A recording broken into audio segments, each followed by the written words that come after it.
Ja, to v bistvu mi da že kar pri tistih, ki nekako imajo malo, rekel, kakšno težavo pri spoznavanju drugih ljudi, jim svetujemo za ta način spoznavanja. Je pa res, da je to tisti prvi korak.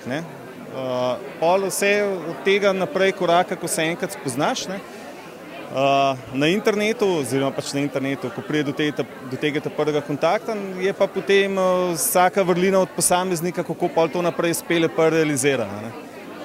Tako da moraš se kar malo potruditi, še zmeraj. Ni to sam klik, ampak je še kar ta tradicionalen način še zmeraj uveljavi pol.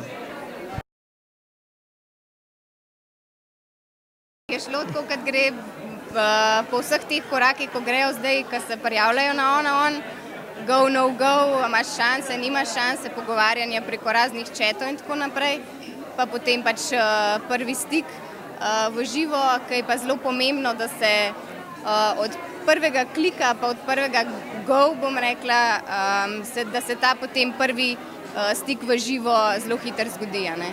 Smem še vprašati, kdo je naredil prvi korak pri vama? Kdo je prvi pisal drugemu? Jaz, moški moramo biti tisti, ki, rekel, malo sprovociramo, ampak vse pol pa se samo od sebe odvija. Pa je bila takoj simpatija?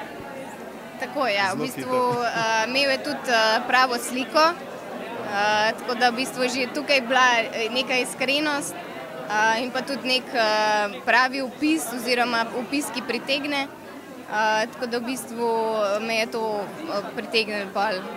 Ja. Lahko rečem, da bi to moj najboljši marketinški spis, ali kako bi temu rekel.